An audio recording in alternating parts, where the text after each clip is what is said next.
वर्षा दिन आसिले बढ़ी जाए दीपांचल 22 मौजावासी दुख।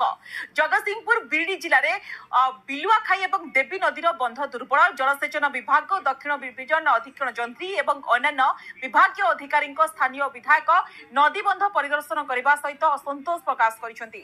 तेणु बन्या आसिबा पूर्व नदी बंध को सुदृढ़ करने को निर्देश देछंती स्थानीय विधायक।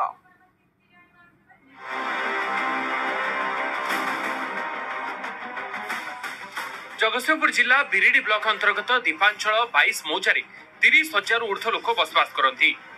दीपांचल 22 मौजार उभय पार्श्व बिलुआखाई और देवी नदी प्रभावित होउछि। महानदी में बन्याजल आसिले देवी और बिलुआखाई नदी दे समुद्र को जाए। हेले एही देवी और बिलुआखाई नदी बंधर अवस्था एवं शोचनीय हो पड़ी। 1982 मसीहा परठारु अंचल में 6 थर घाई होगा सहित बन्या स्थिति सृष्टि होइछि। एणु बन्या आसिले 6टी पंचायत और 22 मौजार लोके आतंकित अवस्था रही। अपरपक्षे जलसेचन विभाग पक्षर निर्माण दुर्बल नदीबंध जो भयर अच्छा अंचलवासी। आम अंचल 22 मौजाटी मुख्यतः बन्या अंचल। या नदीबंध यदि सुदृढ़ न माने आसे 2 मास पर बन्या बन्या बहुत हैरान हबू। से जो एमएलए महोदय आसी ये जो अनुधान कले एस महोदय आउटी जहाँ क्षतिग्रस्त होती ठीक भाव माटी पड़ी ना पिचु ठीक है नहीं से परमुहूर्ते ठीक भाव करने उच्चस्थ माने पदाधिकारी निर्देश देले। प्रतिवर्ष नदीबंध सुदृढ़ीकरण पर राज्य सरकार कोटी कोटी टंका खर्च करुवा बेले ठिकादार और जंत्री मधु चंद्रिका जो कार्य निम्नमानर हेउथिबा अभियोग होइछि। केउठी गोटिए वर्षारे माटी धसीगलानी तो आउ केउठी नदीबंध उपरे निर्माण पिचु उठीगलानी, जहाकु नै स्थानीय तिर्तोल विधायक रमाकांत भोई संखारी साहिठारु अलीपड़ा पर्यंत नदीबंध परिदर्शन करने सहित असंतोष प्रकाश करिसेंति।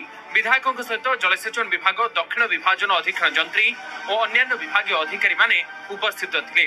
निम्नमानर काम होइथिबा स्वीकार करने सहित यार तदंत पई विधायक निर्देश दैछन्ति। विधायकंकर यह निज गाँ होइथिबारु यार स्थायी प्रतिकार पई व्यवस्था कराइथिबो बोली से कहछन्ति। नदीबंधर अवस्था जहाँ आकु जदि आउरी सुधरा न जाए चौड़ा और उच्चा जदि न करा जाए हाई फ्लड हेले एटी बंध अनेक जगह बंध ओवरफ्लो करुच्ची। वर्तमान जो काम होउची से काम एते उच्च मानर हैला भली लागू नहीं।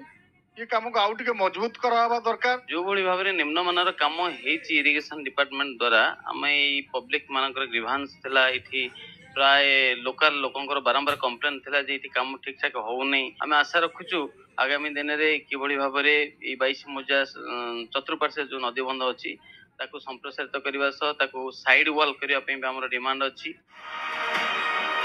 तेज संभाव्य बन्या जल आसवा पूर्व दीपांचल 22 मौजार लोकों समस्या को दृष्टि रखी नदीबंध को सुदृढ़ीकरण और संप्रसारण करने सहित स्थायी प्रतिकार दिगरे दृष्टि देवा जरूरी।